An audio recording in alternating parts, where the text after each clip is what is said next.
Bonsoir, bienvenue dans Ça vous regarde, une heure de débat politique. Le premier budget Macron, les députés viennent d'adopter à une très large majorité en première lecture la partie recette du projet de loi de finances pour 2018. Applaudissements debout de la majorité. 5 jours et 5 nuits de débat, parfois vifs, et des mesures qui marqueront le premier budget Macron. Est-ce qu'il faut retenir la suppression de l'ISF, remplacée par un impôt sur la fortune immobilière, une taxe allégée sur les revenus du capital, les intérêts, les dividendes, avec un taux d'imposition maximum de 30%, alors que cela pouvait aller jusqu'à 60%. Et cette mesure, pour les plus modestes, la taxe d'habitation supprimée pour 80% des ménages. Il y a le diesel qui augmente, etc., etc. Un vote sans encombre, mais la majorité reste confrontée à l'accusation qui persiste de cadeaux aux riches. On va en débattre ce soir.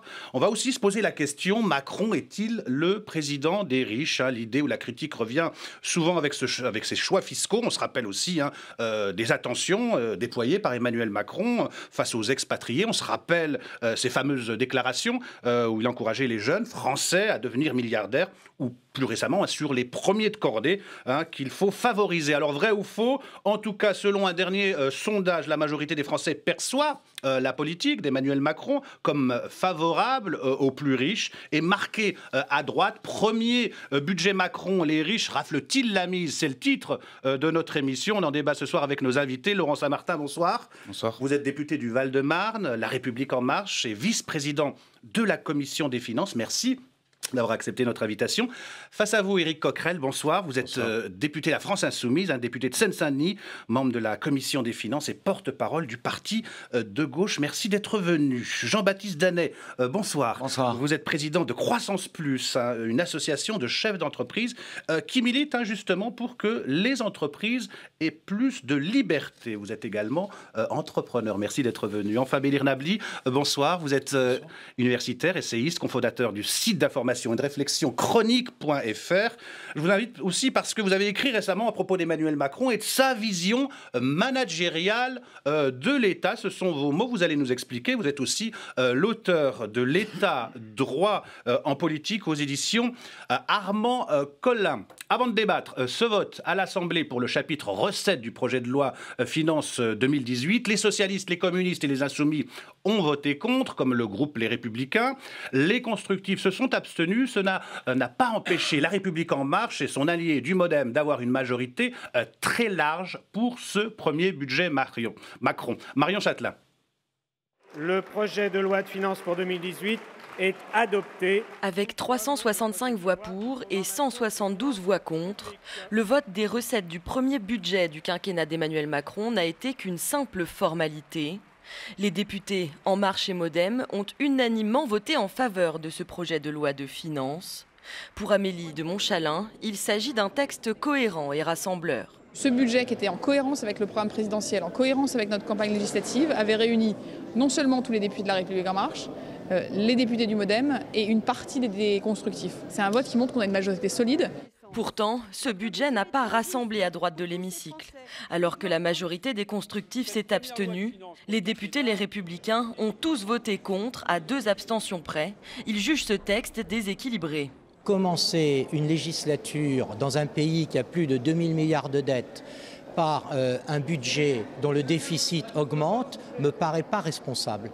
C'est la raison pour laquelle nous avons voté contre. Il y a quelques mesures positives comme la suppression de l'ISF ou comme la mise en place du prélèvement forfaitaire unique, mais il n'y a aucun effort du côté des dépenses. Pas de surprise à gauche. Les députés communistes, Nouvelle Gauche et Insoumis ont voté contre à l'unanimité. Ils accusent la majorité de faire des cadeaux aux plus riches. C'est un budget injuste, un budget pour les plus riches, pour cette poignée d'ultra-riches. Ce n'est pas du tout ce budget-là dont la France a besoin, alors que nous avons besoin, à l'inverse, d'investissements publics, de mesures fiscales, de redistribution plus juste. On a fait des propositions qui n'ont pas été entendues. Les députés ont également voté en faveur de la loi de programmation des finances publiques. Elle fixe la trajectoire budgétaire jusqu'en 2022. Quant au débat sur la seconde partie du budget, ils débuteront mardi prochain. Alors, question toute simple, Laurent Saint-Martin, est-ce que c'est un budget pour les riches? Est-ce que l'expression « Macron président des riches » a un sens pour vous? Je comprends que vous posez la question, vous n'êtes pas le premier à me la poser et je peux entendre qu'il y a une différence entre la perception que peuvent avoir les Français, et de nombreux sondages, il est vrai, nous le démontrent, et ce qu'est la réalité de ce budget. Si c'était réellement un budget pour les riches, je vais commencer par vous dire que la droite l'aurait voté. Les Républicains l'auraient voté sans hésiter. Or, ils ont voté contre. Si c'était réellement un budget pour les riches, vous n'auriez pas eu, par exemple, 11 milliards d'euros dédiés à la suppression de la taxe d'habitation pour 80% des ménages. Et il y a aussi toute une série de mesures d'aide sociale et de gains de pouvoir d'achat pour une grande majorité de Français qui fait qu'évidemment, ce n'est pas un budget pour les riches. Donc d'où vient cette contre-vérité, d'où vient cette erreur de perception qu'il nous faut corriger et dont il nous faut faire exercice de pédagogie. Elle vient du fait que ce budget est d'abord un budget de pouvoir d'achat et il y a effectivement une partie de transformation économique qui comprend la suppression d'une partie de l'ISF pour ce qui est redistribué dans les entreprises et ce fameux prélèvement forfaitaire unique qui est donc un coût pour l'État puisque nous abaissons la fiscalité des revenus du capital. Donc c'est cette partie-là qui focalise l'idée de budget pour les riches. Or, ce n'est absolument pas un cadeau aux riches, c'est bien une réorientation de l'épargne. Donc il faut faire de la pédagogie, c'est ce que j'en retiens. S'il y a une perception de budget pour les riches, c'est faux, mais si elle est perçue comme telle, à nous d'expliquer que c'est d'abord un budget de pouvoir d'achat pour les Français. C'est simplement, Éric Coquerel, c'est simplement une perception de budget pour les riches. Non, le problème, c'est que l'arithmétique, elle est incontournable, quoi. 9 milliards de cadeaux fiscaux pour les plus riches, détenteurs du capital. C'est ça le budget. Vous dites l'ISF en partie. Non, ce n'est pas l'ISF en partie, c'est les 4/5e de l'ISF, 3,5 milliards qui vont être supprimés. La flat tax, c'est plafonner les revenus du capital à hauteur de 30%. On atteint là un exploit. Donc il y a 9 milliards qui sont donnés aux revenus capitaux. Mais je pense qu'il faut discuter sérieusement. Monsieur le maire, d'ailleurs, l'admet. Il explique que c'est un budget qui favorise les revenus du capital parce que les revenus du capital vont ainsi produire des investissements demain et les emplois après-demain. Vous savez, c'est la vieille théorème de Helmut Schmidt dans les années 80. Sauf que ça, quand c'est pas contraint, quand c'est pas fléché, quand il n'y a pas de conditions, on n'a jamais vu ça nulle part. Pourquoi ? Parce que dès lors que vous donnez autant d'argent à la rente financière sans aucune contrainte, la logique même de la rente financière, c'est d'aller se placer là où c'est le plus avantageux. C'est pas d'aller se placer au nom de l'intérêt général, aller se placer dans l'investissement. Et on voit ça depuis des années. Donc oui, c'est un budget pour les riches, pour les ultra-riches d'ailleurs, spécifiquement. Et c'est un budget qui va échouer comme tous ces genres de politiques. Je rappelle, juste pour les chiffres quand même, que simplement l'ISF, pour les 1000 contribuables, qui sont imposés, enfin les 1000 plus riches contribuables sont imposés à l'ISF, et ça c'est les chiffres de monsieur le maire, hein, c'est pas les miens, ça va faire une économie de 400 millions, ça fait 400 000 euros par personne par an, ça fait 30 ans de SMIC. Alors si vous me dites que c'est pas le budget pour les riches, qu'est-ce que c'est ? Et le problème, c'est que comme on est dans un cadre budgétaire que nous avons voulu contraint par le respect de la règle d'or européenne, bah les 9 milliards, c'est tout le monde qui va les payer. Voilà. Jean-Baptiste Danet, est-ce que ce budget vous convient ? Est-ce qu'il faut passer par là pour créer de la croissance ? D'abord, dans ce budget, il y a l'ensemble des promesses de campagne. Voilà. Deuxièmement, il y a quand même une Assemblée nationale qui a été élue, que je sache, par des électeurs en France. Donc, et puis, surtout, je pense qu'il faut arrêter de stigmatiser. Donc ça, on est reparti sur les riches. Donc, depuis 20 ans, on les stigmatise en leur expliquant que réussir, c'est épouvantable. Et maintenant, on dit qu'on leur fait des cadeaux. Nous, on voit pas du tout les choses comme ça. On voit les choses en se disant qu'on ne vit pas dans un pays isolé, qu'on vit dans un pays où autour de nous, il y a potentiellement des investisseurs, que ces investisseurs, ils font fonctionner l'économie, ils font fonctionner les entreprises, que les entreprises créent de l'emploi. Le vrai sujet pour nous, pour Croissance Plus, c'est comment est-ce que l'entreprise peut créer plus d'emplois. C'est le seul sujet. Pour créer de l'emploi, il faut avoir accès à de l'investissement. Il vous convient ? Je reviens à ma question. Donc, il vous convient ? Il nous convient. Il vous convient toujours. On va rester pédago. Bélir Nabli, rappelez-nous rapidement en quoi consiste une loi de finances et à quoi sert-elle ? Alors attention, aujourd'hui, on n'a pas voté la loi de finances. On est bien d'accord. La partie recette. Exactement. Mais c'est important déjà. Pourquoi ? Parce que cette partie recette, elle fixe le montant des recettes de l'État précisément et autorise, par la voie parlementaire, la levée de l'impôt, même si le fait de payer ces impôts est une obligation constitutionnelle qui est rappelée par l'article 13 de la Déclaration de 1789. C'est important de le rappeler dans le contexte actuel. Mais au-delà de cette dimension formelle, il y a une dimension aussi foncièrement politique. On a entendu une députée de La République En Marche qui a bien rappelé finalement l'échiquier ou le rapport de force politique qui s'est dégagé au moment de ce vote. Et pour le coup, elle a raison de le rappeler parce que à ce moment-là, le débat autour de la loi de finances le débat autour du budget, c'est un moment clé dans la formation, dans la cristallisation du rapport de force entre la majorité parlementaire, pour savoir qui en fait partie et qui n'en fait pas partie, et en face, donc, l'opposition. C'est un moment clé de ce début de la législature Macron, si j'ose dire. On va rester donc pédagogique dans cette émission. Alors, les principales mesures de ce budget Macron, expliquées par Marion Chatelain. On regarde et on réagit juste après.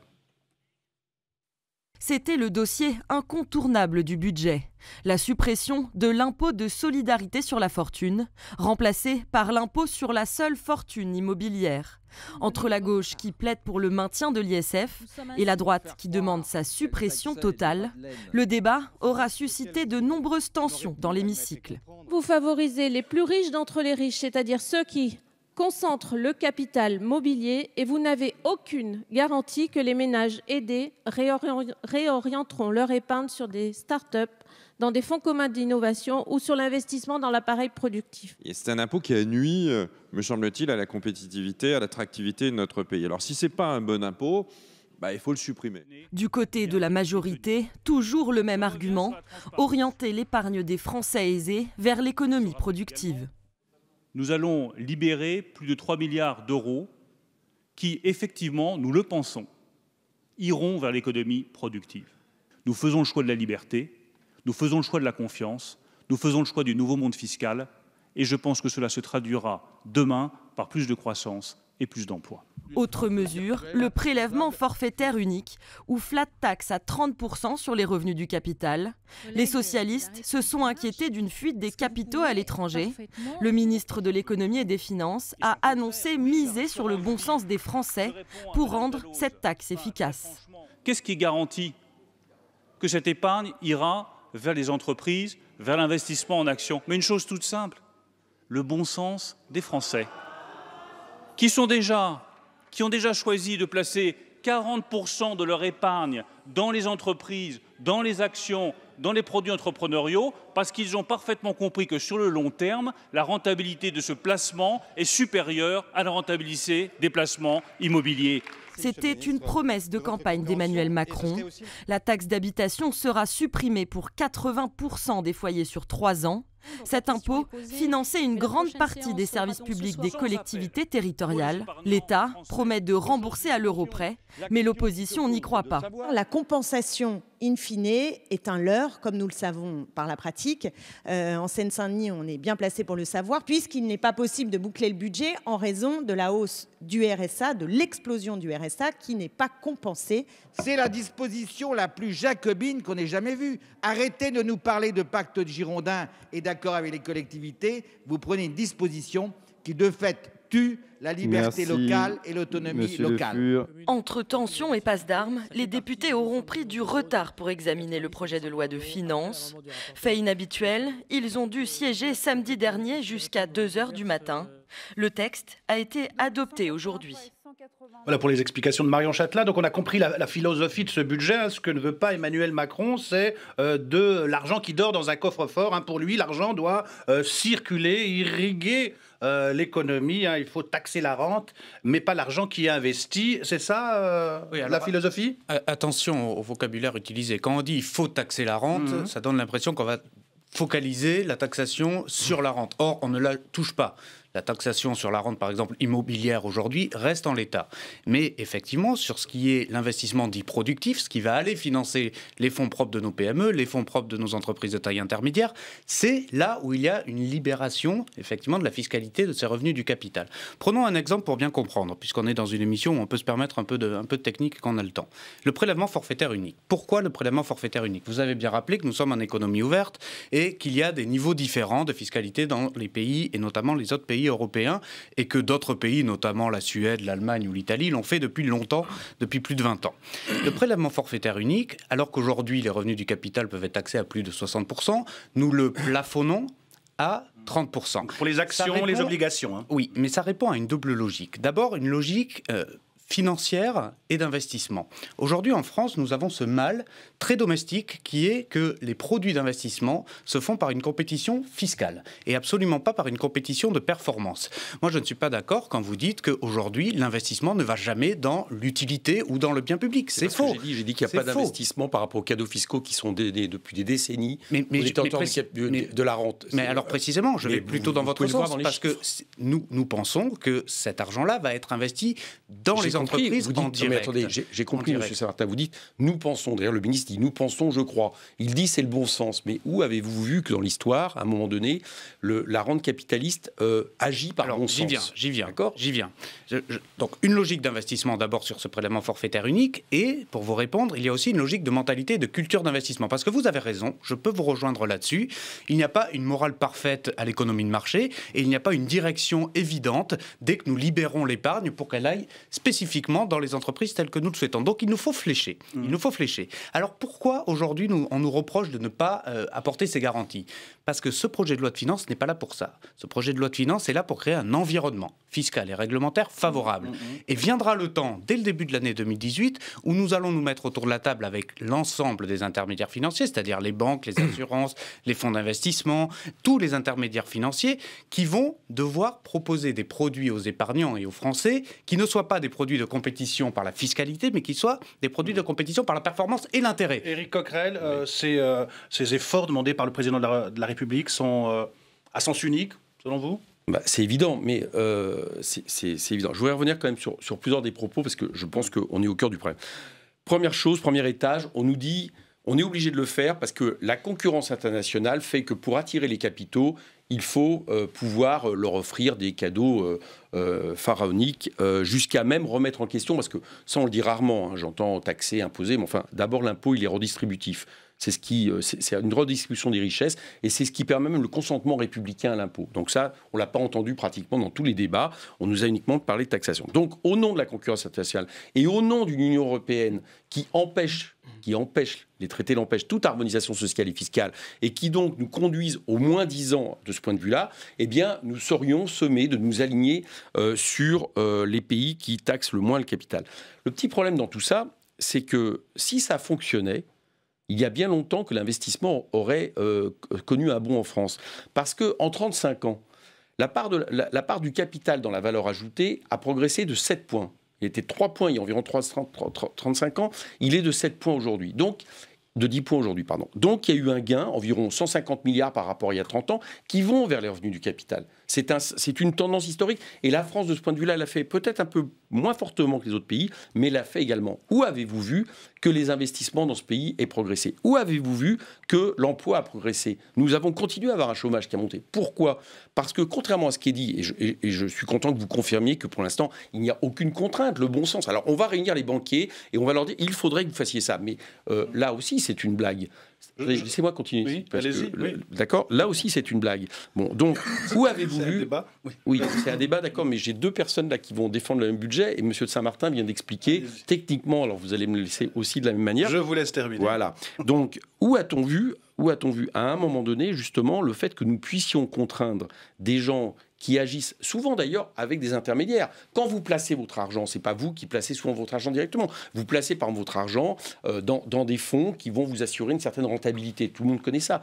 Où va-t-on s'assurer que ça part bien vers les investissements? Moi, ce que je crains, je vous dis une chose, c'est que ces 9 milliards qu'on met là, dans la balance, dans 3-4 ans, nous nous retrouvions ensemble, vous avez applaudi tout à l'heure, et qu'ils soient partis dans la rente. D'accord? Absolument pas dans l'investissement, mais dans la rente. Et de ce point de vue-là, nous n'aurons que nos yeux pour pleurer parce que les 9 milliards, c'est autant de dépenses publiques en moins qui, là, vont contracter l'activité économique. Je vous rappelle que la dépense publique, c'est aussi de la recette et qui vont toucher beaucoup en mécanisme de solidarité, en mécanisme de services publics, etc. Donc, c'est un budget qui épouse toute la politique néolibérale depuis des années et qui va échouer de la même manière. Éric Nabelli, très rapidement, et je donne la parole à Jean-Baptiste Dadet juste après. Justement, très rapidement.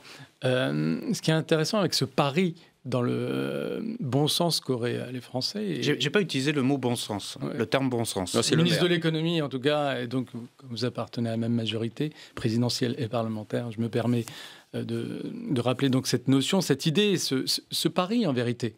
Il y a un pari. Or, le problème aujourd'hui, c'est que d'après les études d'opinion, les Français eux-mêmes ne croient pas dans ce pari. C'est ça qui est intéressant. C'est-à-dire que d'une certaine manière, le gouvernement fait le pari du bon sens de nos concitoyens avec donc un présupposé positif. Les Français ne vont pas se jeter dans la rente dans une logique de rente, mais plutôt dans une logique d'investissement. Il y a quand même cette théorie libérale du ruissellement dont on n'a pas beaucoup parlé. Plus les riches sont riches, plus ils dépensent, plus ils consomment, plus cela a des retombées favorables sur la société. Ça peut favoriser l'emploi. Emmanuel Macron n'est pas trop pour cette théorie. Il préfère la métaphore des premiers de cordée, ceux qui portent la société et qui emmènent avec eux le reste. Vous y croyez, vous? Peu importe le niveau de la métaphore. Ce qui compte, c'est que nous fassions quelque chose qui marche. Et effectivement, nous avons deux modèles de pensée différents et nous pensons que nous croyons dans l'économie de marché, contrairement à M. Coquerel et à la France Insoumise, et nous pensons que l'investissement va créer de l'investissement directement dans les entreprises et donc de l'emploi. Mais pour vous répondre, vous avez raison, il y a une situation un peu cocasse, puisque vous me dites que ce sont ces mêmes Français-là qui majoritairement ne croient pas en cette théorie, mais ce sont bien ces Français qui majoritairement ont élu Emmanuel Macron et un mois plus tard la majorité présidentielle. Et ce sont bien ces mêmes Français qui, sur un sondage de cette semaine, ont dit que s'ils revotaient au premier tour, ils remettraient Emmanuel Macron à plus 4 points au premier tour. C'est pas non, c'est pas une remarque. Il y a quand même il y a quand même une confiance, et une légitimité dans cette politique économique. C'est pas pour contester une quelconque légitimité de la majorité en place, c'est plutôt pour souligner le défi politique qui consiste pour la majorité à emporter la conviction de nos concitoyens, parce qu'il s'agit là, non seulement, vous avez parlé de croyance, c'est très intéressant. C'est-à-dire que derrière la rationalité qui est présumée, en fait, c'est une question de croyance. Donc vous faites un pari basé pas beaucoup sur une forme de rationalité, mais vraiment c'est un pari avec un sentiment mais nous ne faisons pas un saut dans l'inconnu. Nous ne faisons pas un saut dans l'inconnu. Non, mais ça c'est faux de dire que ça a échoué partout. Mais non, regardez la Suède dans les années 90. Excusez-moi. La Suède. Non, mais attendez, la Suède dans les années 90. Pas dans la zone euro. Donc comparons ce qui est comparable. En Europe, il y a un seul pays qui s'en sort à peu près pour les précédents, c'est l'Allemagne, sur un modèle basé sur l'exportation, parce que la politique que vous allez appliquer au début des années 2000 en Allemagne, de déflation salariale, a fait en sorte que tous les indicateurs économiques, c'est pas ça le problème, étaient au rouge. Ils ont depuis fait une politique d'exportation agressive que tous les gouvernements français ont laissé faire, avec un euro fort et la possibilité justement pour les pays environnants de ne pas dévaluer. Nous les avons laissé faire et ça permet d'avoir un modèle allemand effectivement qui est un peu en meilleure santé que nous, même s'il y a des millions de travailleurs pauvres. Mais ce modèle-là, vous ne pouvez pas baser la prospérité économique sur le fait que tous nous exportions de la même manière. Chacun comprendra qu'au bout d'un moment, ça va s'annuler. La politique de déflation salariale, il n'y a pas un pays aujourd'hui où ça n'a pas produit des millions de chômeurs. Il n'y en a pas en Europe. Et vous, 30 ans après Thatcher et Reagan, vous, aujourd'hui, vous nous dites il faut aller de la même manière, j'allais dire, en avant sur cette politique. C'est un pari risqué pour la mais qui n'a rien à voir avec celui de Thatcher et Reagan. Excusez-moi, je me dois de répondre. Ça n'a strictement rien à voir parce que vous oubliez tout le volet protection et le volet investissement qui n'existait pas chez Thatcher et Reagan. Quel volet investissement? Le volet investissement, qu'est-ce que vous faites du grand plan d'investissement de 54 milliards au lieu des 57 milliards? Vous plaisantez, vous avez du redéploiement. 15 milliards dans la formation. Mais puisque vous mettez 24 milliards sur 5 ans, c'est très faible. Si le modèle allemand vous intéresse, effectivement, vous devez saluer probablement ce qui a été fait au milieu des années 2000. Non, parce que je pense que c'est une politique qui n'est pas... Mais ça me surprend. C'est une politique qui ne fait qu'entraîner de la concurrence entre les peuples, et c'est une politique qui n'est pas faisable par tout le monde. Chacun le comprendra. Et qui, au bout d'un moment, est source de tension. Moi, je pense que nous devons avoir une politique qui, au contraire, relance l'activité. Mais nous qui tourne le dos à ce que vous faites. Mais comment vous la relancez? 15 milliards de dépenses publiques en moins. Vous mettez que 24 milliards dans un plan d'investissement au lieu des 50 que M. Macron avait promis. Nous menons une politique d'investissement, mais responsable. 13 milliards en moins pour les collectivités. Nous ne laissons pas filer la dette. Effectivement, c'est la différence. Nous parvenons à proposer une équation qui n'a jamais été faite, qui est de baisser les prélèvements obligatoires, de baisser le déficit, de baisser la dette, tout en investissement. Jean-Baptiste Danet, l'entrepreneur que vous êtes, il dit quoi sur ce débat? J'écoute ce débat. Alors, nous sommes une association apolitique, donc, comme vous le dites, M. Coquerel, moi, je ne suis pas là pour défendre un budget. C'est de la politique, mais c'est à tout votre Non, mais en tout cas, je ne suis pas là pour défendre un budget. Je suis là pour constater, et je reviens sur l'expression, que l'environnement qui est en train d'être créé est un environnement dont nous avions besoin. Et donc, quand je dis que cet environnement, nous en avions besoin, c'est que à la fois ce qui se passe sur le social et l'emploi, donc sur les ordonnances, et c'est un triptyque, il faut bien le comprendre, à la fois ce qui est en train de se passer en matière fiscale, et je pense qu'au-delà de la suppression de l'ISF, qui malgré tout n'est pas comparable avec un autre, on était les seuls à l'avoir. Donc bon, je rappelle également que budget pour les riches, mais enfin ceux qui avaient des résidences secondaires ne sont pas impactés, donc ils gardent l'ISF. Donc en fait, il y a quand même un environnement qui est créé sur le fait de dire plus de dialogue social, plus de responsabilité dans l'entreprise, et deuxièmement, plus de possibilités pour le capital, puisqu'on va l'appeler comme ça, de réinvestir dans l'entreprise. C'est ça, c'est l'environnement. Mais attendez, je termine. Je vous ai laissé terminer. Non, mais c'est une question gentille que je vous pose. Qu'est-ce qui va faire en sorte qu'il va investir? Eh bien, justement, j'y viens. Allez-y, j'attends. J'y viens, et pour le moment, on est dans l'environnement, et nous réclamons, nous demandons, et nous discutons, mais avec qui veut bien discuter avec nous, sur la façon dont il va y avoir une forme de fléchage maintenant. C'est-à-dire que ces 3 milliards ou ces 4 milliards, attention, effectivement, incitons à. Donc, par exemple, moi, on me dit, mais est-ce que vous ne pensez pas que l'ISF-PME, c'est très dommage et tout? Je dis non, il n'y a plus d'ISF, pas d'ISF-PME, pas de niche fiscale sur un produit toxique, parfaitement d'accord. On reprend un autre, c'est un peu technique, je suis désolé, l'IR-PME. Mais l'IR-PME, regardons les pays où ça marche. Les pays où ça marche sont des pays où il y a de l'IR-PME, c'est-à-dire de l'investissement possible de la part du particulier ou du couple dans l'entreprise. Donc des pays qui s'intéressent à leur entreprise. Et ça a marché partout. Pourquoi on ne le fait pas? Et là, si jamais nous avions quelques contraintes sur les entreprises pour réfléchir, pour créer de l'emploi et à destination des entreprises, on serait parfaitement d'accord. Donc je fais de politique là-dessus, j'essaie d'être pragmatique. Attention à ne pas confondre contrainte avec fléchage. Voilà. Et c'est là où nous ne sommes pas d'accord.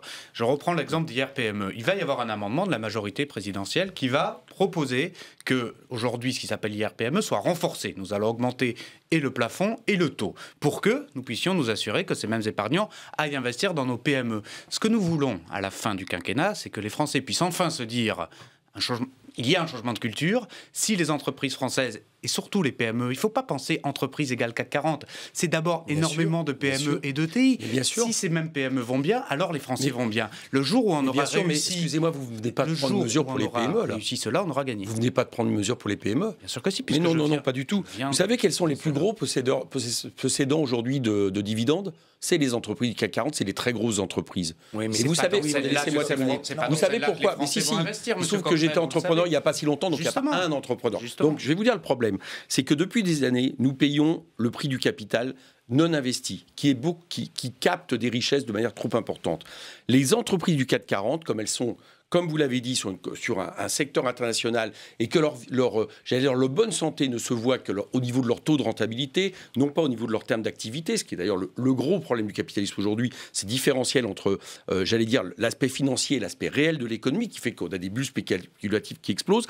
Eh bien, ces entreprises du CAC 40, qui sont en général par des intermédiaires, les donneurs d'ordre finalement des PME, TPE, eh bien, elles font peser sur celles-ci le fait de payer la rente. Et moi, je constate une chose. Dans beaucoup d'entreprises, les mêmes contrats qui étaient payés 40% plus cher il y a 10 ans, ils sont baissés d'autant aujourd'hui. Ce qui fait que ça libère beaucoup moins de marge. Autrement dit, en favorisant la rente capitaliste, vous favorisez ce cercle. Vous n'avez pas parlé, allez-y. Ce qui me gêne, moi, un peu, c'est quand même le contrat de confiance qui se dessine et qui est même consacré formellement entre le patronat et l'exécutif.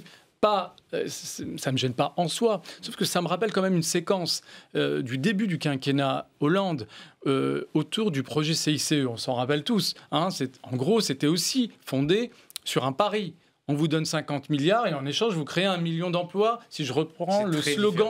Non, mais attendez. Terminez votre propos. Avec l'engagement solennel, la main sur le cœur de M. Gattaz, au nom du MEDEF, qui avait dit qu'en échange, le patronat jouerait le jeu et créerait 1 million d'emplois. On les attend toujours. Et c'est quand même ce type de précédent qui fait que la confiance n'est pas au rendez-vous aujourd'hui et qu'on a de quoi interroger ce genre de contrat de confiance, encore une fois, entre l'exécutif et un patronat, alors que finalement, rationnellement, on n'a pas grand-chose pour s'appuyer sur le pari que vous faites.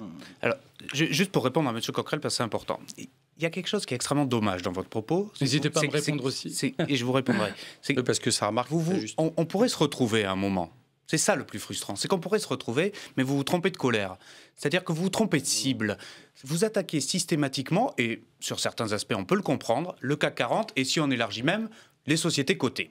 Parce que vous dénoncez une financiarisation du capitalisme, mais vous êtes à côté, mais totalement à côté de ce pourquoi ce budget est fait. Non mais attendez, vous contestez la financiarisation du capitalisme? Je ne dis pas ça. Je dis que vous vous concentrez... Je ne dis pas ça, je dis que vous vous concentrez là-dessus. Non, mais attendez, c'est extrêmement important. Vous vous concentrez là-dessus, alors que tout ce que nous faisons, cette libération de l'épargne, doit aller précisément dans les entreprises que sont les PME et les ETI, et notamment celles des territoires. Est-ce que vous savez combien il y a d'actionnariats individuels dans les dire, vous voulez aider les ETP, les PME, vous créez un pôle public qui prête de l'argent, autrement que les banques qui les étrangent. On va avancer à un niveau bien insuffisant. Et vous savez. On va avancer. 3% d'actionnariat individuel dans le CAC 40, c'est absolument pas là-dessus que va se jouer l'orientation de l'épargne. On va avancer sur nos PME et nos ETI. Je vous assure que s'il y avait un pôle public bancaire qui prêtait aux PME, TPE, on serait peut-être pas dans la même situation aujourd'hui que nous connaissons. Je vous propose d'avancer. On va y revenir.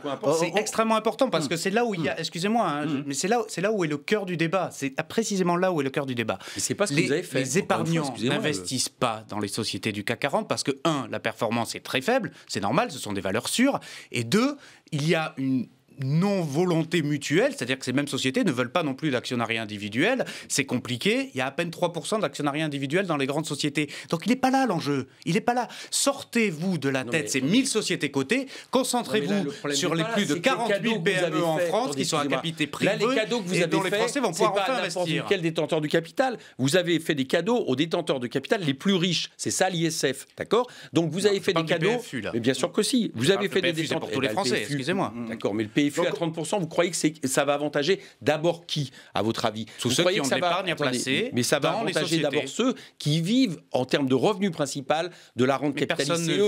Personne ne vit sur par revenu principal sur l'investissement productif. Ah non, sur l'investissement productif, non. Mais sur la rente capitaliste, oui. Justement, c'est précisément ce que nous voulons. Je vous propose beaucoup d'argent. Je vous propose d'écouter ces échanges pendant des échanges vifs comme ici, comme aujourd'hui. On l'a dit, ce projet de loi de finances pour 2018, c'était 5 jours et 5 nuits de débat, parfois vifs, parfois nourris, en références historiques et philosophiques. Regardez notamment cet extrait, c'était vendredi dernier, où François Ruffin, un de vos collègues, la France Insoumise, dans ces débats qui paraissaient techniques, n'hésite pas à évoquer à l'Assemblée nationale la commune de 1871. On écoute et on réagit juste après. On entend dans cette assemblée qu'il ne faut pas opposer les riches et les pauvres, qu'il nous faut une société fraternelle, que ce serait nous qui agitions le drapeau de la lutte des classes, et ainsi de suite, gna gna gna gna gna. C'est vous qui menez une politique violente. C'est vous qui aujourd'hui prenez aux pauvres pour donner aux riches, qui prenez aux pauvres via la CSG, qui prenez aux pauvres via les APL, et qui l'a donné sur la flat tax, qui l'a donné là aujourd'hui sur la suppression de l'impôt sur la fortune pour les actionnaires. Moi, ça me fait penser à Adolphe Thiers, puisque ce débat sur l'impôt est dur maintenant depuis évidemment un siècle et bien plus. Adolphe Thiers qui venait d'écraser la Commune de Paris, mais dans la foulée s'ouvre au Parlement un débat sur l'impôt sur le revenu. Et qu'est-ce qu'il vient nous dire, Adolphe Thiers? Il vient là, alors qu'il a eu un acte très fort, des actes criminels. Qu'est-ce qu'il vient dire? Il vient dire ce serait un impôt de discorde. Le peuple n'a pas besoin, il faut bien le lui dire et le lui répéter, d'appauvrir le riche pour être heureux lui-même. Vous utilisez le même ton que Adolphe Thiers en faisant une violence qui est certes seulement une violence financière, et je ne la confonds absolument pas, mais c'est vous qui êtes aujourd'hui les violents. Et je reprendrai la phrase de Warren Buffett, qui était alors la première fortune mondiale, et qui déclarait « Oui, la guerre des classes existe, mais c'est nous, la classe des riches, qui la menons et qui la remportons. » Et c'est vous aujourd'hui, la classe des riches, parce que vous l'incarnez, vous la représentez, qui menez cette guerre des classes et qui en effet la remportez. Voilà pour François Ruffin. Alors, quelques minutes plus tard, c'est au tour du ministre de l'économie de répondre, Bruno Le Maire, qui s'inscrit, lui, dans une tradition philosophique plutôt libérale. On écoute. Dans le fond, le débat sur l'ISF, au-delà d'un simple outil fiscal, c'est un débat sur deux visions de la nation, deux visions de la société. Voltaire d'un côté et son éloge de la prospérité, et c'est Rousseau de l'autre avec son éloge de la frugalité. C'est Tocqueville d'un côté, avec son éloge de la société libre et du commerce, et c'est Marx de l'autre, avec sa détermination à taxer le capital. Eh bien, dans cette majorité, nous serons résolument du côté de Voltaire, de Tocqueville, de la liberté, du commerce et de la prospérité. Jean-Baptiste Danet, c'est quoi le débat? La liberté, plus de liberté, c'est Tocqueville et Voltaire contre Rousseau et Marx? Non mais là, une fois de plus, donc c'est gueule contre gueule. Voilà, tout le monde raconte un peu son histoire. Non, c'est de la politique. Oui, mais voilà, c'est pas le sujet. Ben voilà, dès lors qu'il y a une dimension intellectuelle, non, on peut pas minorer que ça. La politique, c'est pas que des chiffres ou des paris. Justement, c'est un aussi budget. Des références historiques. On est en France, un pays de lettres et d'histoire. Non, moi je partage à la fois la référence des uns et des autres. Tant mieux si on élève le débat. Mais c'est pas ça qui va transformer le monde de l'entreprise.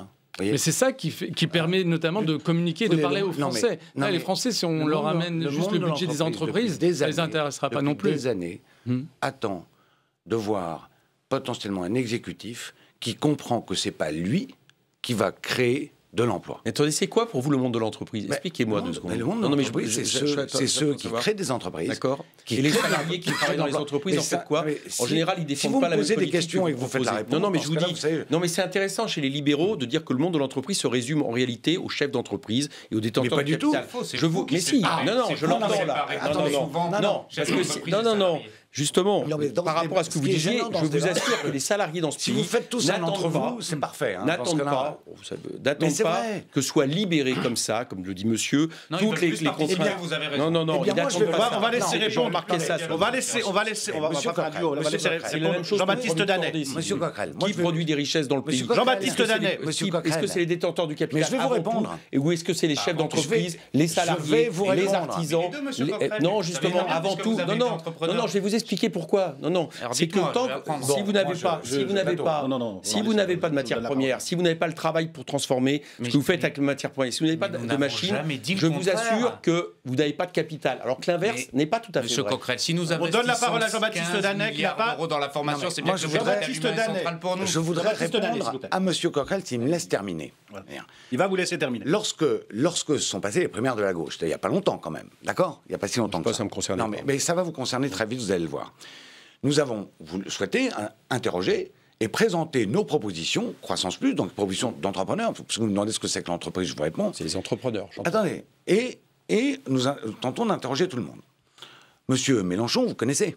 Bon. Oui, mais c'est pas la primaire de la gauche. Mais je vais vous répondre. D'accord. Et on lui présente notre programme. On lui dit, mais comment se fait-il que vous ne nous souteniez pas sur 2 ou 3 sujets, qui sont l'actionnariat salarié, d'accord? Il nous répond, c'est totalement stupide, on veut des salaires. On lui dit, mais est-ce que vous n'êtes pas d'accord avec nous qu'il faudrait également diminuer le forfait social, puisque les entreprises qui fonctionnent bien donnent plus de participation, et le forfait social est passé de 2 à 20%. Mais non, pas du tout, il faut des salaires. Et je rappelle qu'à un moment, la CGT était même pas tellement contre que le forfait social augmente, parce que de toute façon, ce qu'il faut, c'est des hausses de salaire, et les patrons doivent payer. Je veux dire par là, l'actionnariat salarié, c'est un combat de croissance plus, c'est un combat de réconciliation. Et je veux dire, vous savez, les 9 milliards là, pour l'entreprise, c'est ci, l'entreprise, c'est ça, pas le sujet, c'est pour ça que je voulais pas rebondir sur ce qu'il disait tout à l'heure. Je dis, tant qu'on ne sortira pas dans ce pays du dos à dos social, des vieilles luttes de classe, laissez-moi terminer, je vous ai laissé parler, des vieilles luttes des classes, et qu'on ne se fera pas un peu confiance en créant un environnement qui fait que le salarié ou le collaborateur sera intégré complètement, compère des résultats de l'entreprise, et qu'on n'aura pas fléché l'investissement disponible dans l'outil de travail, ça ne fonctionnera pas. C'est ça que je voulais vous dire. Je voudrais juste répondre là-dessus. Et on laisse la parole, parce qu'on essaie de partager équitablement les temps de parole. D'abord, je ne sais pas quand vous avez vu Jean-Luc Mélenchon, mais laissons tomber parce que c'était pas les primaires socialistes. Non, il a refusé de nous voir. Donc il n'a pas pu vous dire ce que... Non, il a répondu par mail en disant on ne veut pas vous voir, on vous répond comme ça. J'ai le mail, je vous le montrerai. La question qui se pose aujourd'hui, alors d'accord, je vous le dis, il y a effectivement aujourd'hui des intérêts à certains moments contradictoires dans le monde de l'économie, d'accord? Et vous vendre un monde de bisounours où tout d'un coup, en réalité, ceux qui parient sur leur richesse, sur le niveau de la rente capitaliste, et puis ceux qui travaillent et qui produisent les richesses, tout ça finalement serait le même monde, il suffirait de se faire des sourires. Ça, c'est quelque chose qui nous envoie dans le mur. Pourquoi? Parce que la question aujourd'hui, avec le nouveau capitalisme qu'on a, elle n'est même pas entre celui qui possède son entreprise et qui va travailler tout aussi fortement que les salariés pour essayer de développer une logique de entrepreneuriale, une logique aussi de manière, j'allais dire, saine, d'avoir des richesses, de faire en sorte que son entreprise marche. Aujourd'hui, la division, elle est entre ceux qui parient sur la rente capitaliste et qui donc, même y compris au niveau international, peuvent décider, par exemple, qu'ils ferment une entreprise à un endroit parce qu'elle rapporte 7% et qui vont l'ouvrir à un autre endroit en Europe parce qu'il faut que les marges de bénéfices soient à 16%, et tous les productifs. Et là, si vous pensez que là, il n'y a pas une différence de point, non pas de point de vue, mais une différence de rôle économique et que ces rôles sont contradictoires, trajectoire, vous vous trompez. Eh bien, c'est non, pour ça je que suis nous d'accord avec contestons. vous. Eh bien, c'est pour Là-dessus, ça je que suis d'accord avec vous. on va avancer. C'est pour ça que nous contestons ce budget. C'est que le problème, c'est que ces 9 milliards, monsieur, ils sont donnés aux premiers, justement. Ils ne sont pas donnés aux investisseurs, ils ne sont pas donnés aux productifs. Bélir Nabli, on va donner la parole. On va répartir les paroles. Bélir Nabli, c'est un pari. Vous vouliez réagir. Puis je voulais interroger aussi sur le politologue, hein, sur Emmanuel Macron. Est-ce qu'il prend l'État pour une entreprise? C'est une question qu'on peut se poser. Oui, mais, ça serait très bien. Mais je vais en profiter aussi pour rebondir à la fois sur les images qu'on a vues et sur le débat. L'intervention de la loi de finances de François Ruffin. C'est en cela qu'elle est intéressante, c'est que derrière sa dimension technique, elle est foncièrement politique. Il y a des conceptions de l'État, mais aussi de la nation, a priori, qui s'opposeraient. Mais en disant cela et en reconnaissant cette dimension fondamentalement politique, Bruno Le Maire contredit d'une certaine manière, je trouve, le président Macron et le logiciel d'En Marche qui se voulait précisément au-dessus d'une logique binaire, droite-gauche, etc. Or là, on sort d'un débat sur la loi de finances, en tout cas de sa première partie, où, du point de vue des Français, c'est quand même un mouvement politique qui s'avère fondamentalement de droite. Pas de droite, libérale. Ça n'a rien à voir. De droite, ici, en l'occurrence. On a souvent dit qu'Emmanuel Macron allait sur les traces de François Hollande, c'était son conseiller, son ministre des Finances. Là, il fait une vraie rupture sur le plan fiscal. Non, ce que j'ai une inspiration libérale dans ce budget, ça ne me choque absolument pas. En revanche, de droite, ça ne veut strictement rien dire. Quand on voit, et par contre, ultralibéral, c'est une erreur aussi, hein, historique en théorie économique. Mais je voudrais juste revenir, outre les références historiques de François Ruffin que je trouve assez navrantes, quand on fait des mesures de pouvoir d'achat comme ça, nous comparer à tiers, je trouve que c'est franchement malhonnête intellectuellement. Mais peu importe, peut-être qu'il relira ses livres d'histoire. Moi, ce que je voudrais dire, c'est que c'est malhonnête. Ah, parce qu'il n'a pas la répartie. Il n'a pas la répartie étonnante. C'est des convictions qu'il a dit. Vous vous concentrez. Si je peux parler, Monsieur Coquerel, je vous ai écouté. Ce que je voudrais dire, c'est que Monsieur Coquerel se concentre sur 9 milliards dans le budget et nous en avons suffisamment parlé. Nous n'avons pas la même opinion là-dessus sur l'utilité de ces 9 milliards, effectivement. Mais c'est quand même oublié. Je reprends le chiffre des 11 milliards parce qu'il est facile à comparer avec les 9 milliards ISF plus PFU.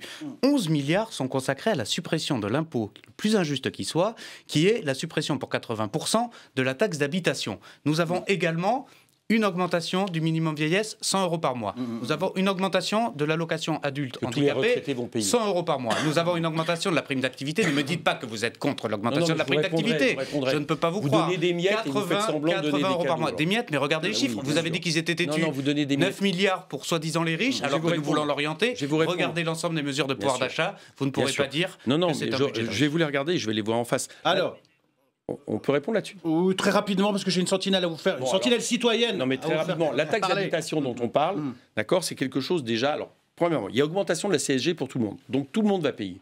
D'accord? Plus d'impôts. On nous dit que ça va être contrebalancé par deux choses. Un, la taxe d'habitation. Là, par contre, c'est sur 3 ans. Et la taxe d'habitation, elle est sûrement un impôt injuste. Je suis d'accord, il faut refonder. Mais pour l'instant, elle paye notamment les services publics dans les collectivités territoriales. Donc, en réalité, excusez-moi, c'est pas ce qui se passe depuis des années. Clémentine Autain l'a très bien. Non, c'est pas ce qui se passe. Moi, si à chaque fois qu'il y a une politique publique, vous me dites non, ça ne marchera pas parce que j'y crois pas. Les collectivités territoriales souffrent depuis des années de dotations moindres de l'État. Et je suis désolé, mais dans chaque collectivité territoriale, les dotations globales de fonctionnement étaient équivalentes à l'an dernier. Non, vous faites moins d'augmentation. Enfin bon, dans chaque collectivité territoriale, le dossier s'alourdit dans les impayés ou en tout cas ce qui n'est pas donné en contrepartie. Donc ce que vous diête est faux. Et ça, c'est une tendance progressive, c'est-à-dire que les collectivités territoriales s'applaudissent. Quelque part, l'État, j'allais dire, délègue l'austérité en premier lieu aux collectivités territoriales. Vous allez faire la même chose. Deuxième chose, vous nous dites, on va prendre sur les cotisations sociales, c'est une proposition de Marine Le Pen que vous avez repris, pour augmenter... Vous voulez qu'on fasse le compte de vos points communs avec le Front National? Vous voulez vraiment qu'on rentre dans ce jeu-là? Non, mais je rentre dans ce jeu-là. Ah oui. Madame Le Pen... Qui a applaudi de concert tous les deux? Madame Le Pen... Qui a applaudi de concert dans l'hémicycle cet après-midi? Le Front National, la France Insoumise. Oui, c'est ça. Écoutez-vous... Madame Le Pen a proposé... Madame Le Pen est la première à avoir présenté pour la campagne présidentielle l'idée d'augmenter les salaires nets en prenant la cotisation sociale.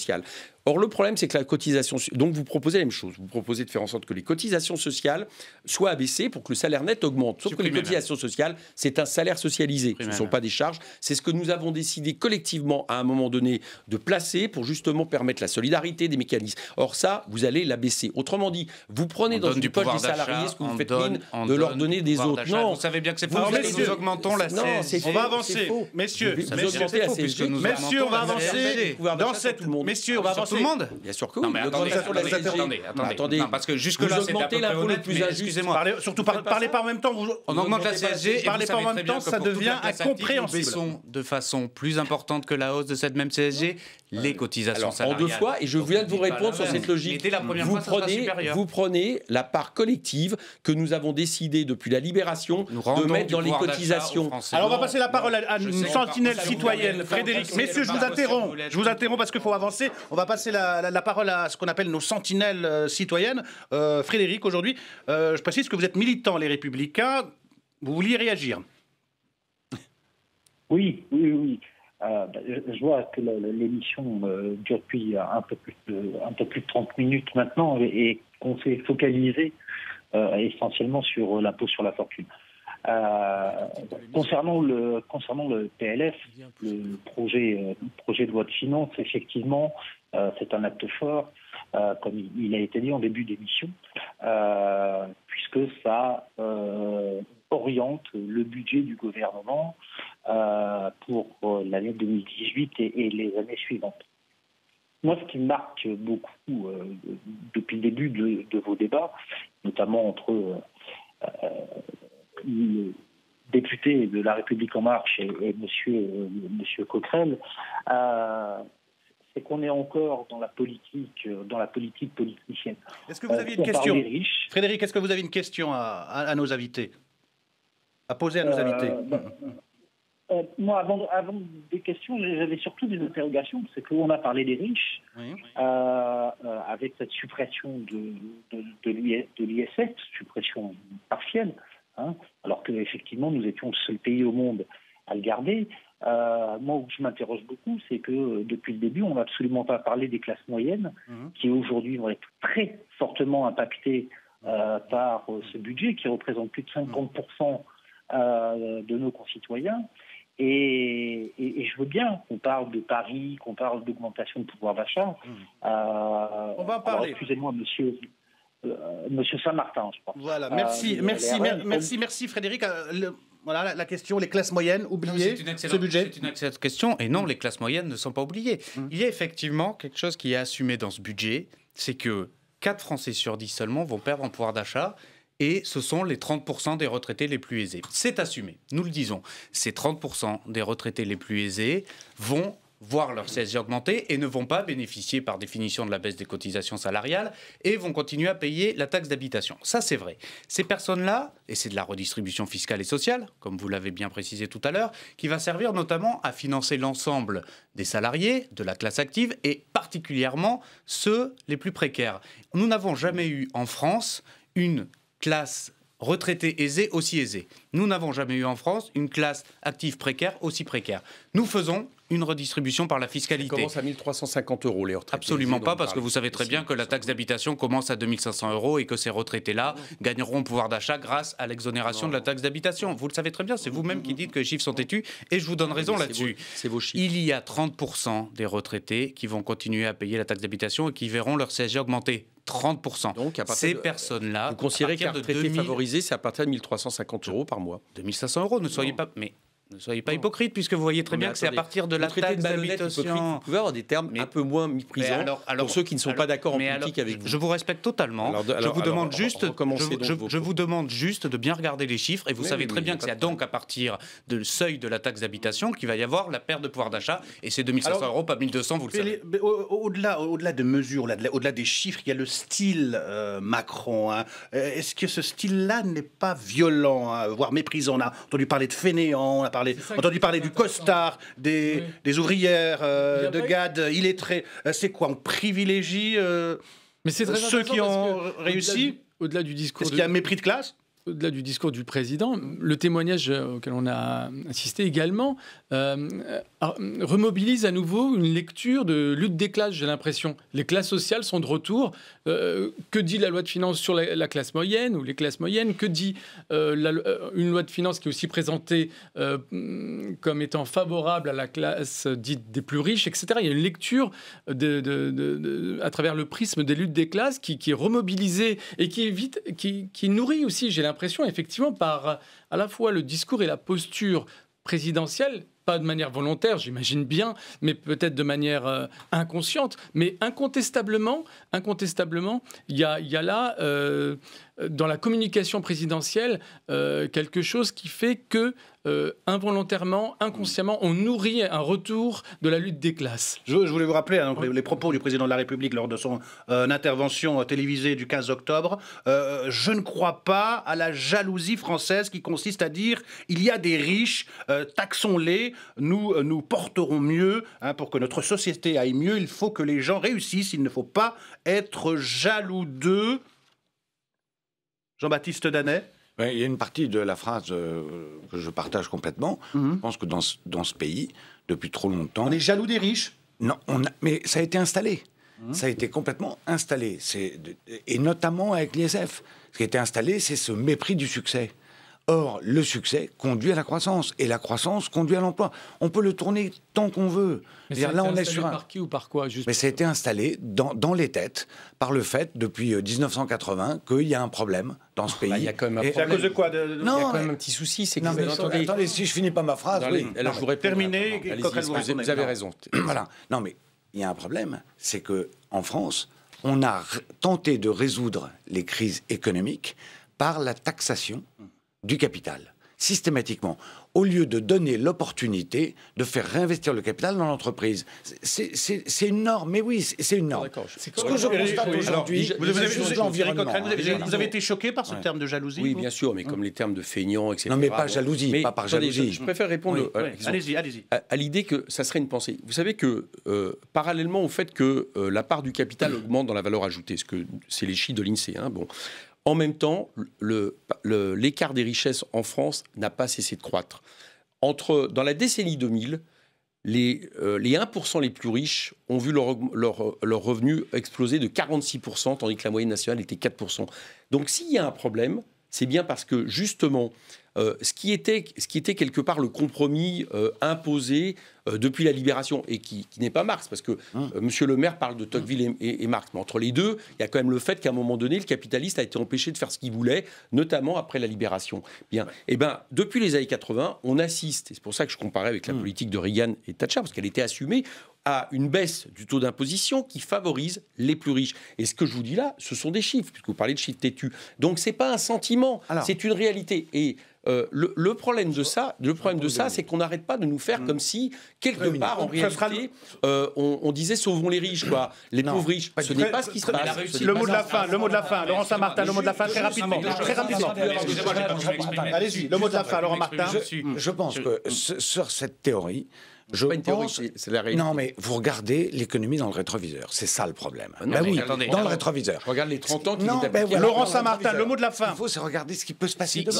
Si je peux m'exprimer. Allez-y. D'abord, je suis qu'à moitié d'accord avec vous parce que la réussite n'est pas que financière. Mais en revanche, vous avez raison, il y a une espèce de double peine en France qui fait que quand on échoue, on vous pointe du doigt et on ne vous permet pas de recommencer. Et quand on réussit, vous êtes systématiquement suspect. C'est typiquement la philosophie politique d'Emmanuel Macron que je partage intégralement. Mais ce n'est pas que financier. Bélir Dabli, le mot de la fin.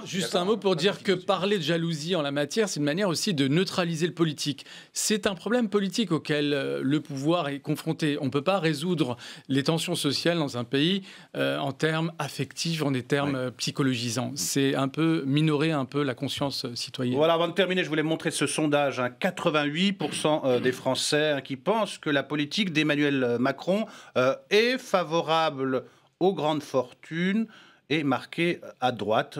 Réaction, vous dites quoi?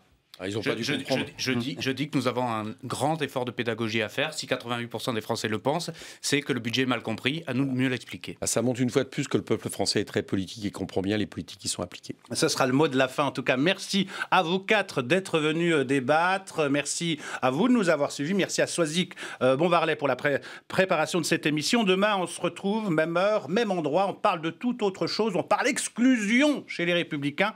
Exclusion des constructifs qui ont choisi Macron. À demain, bye bye.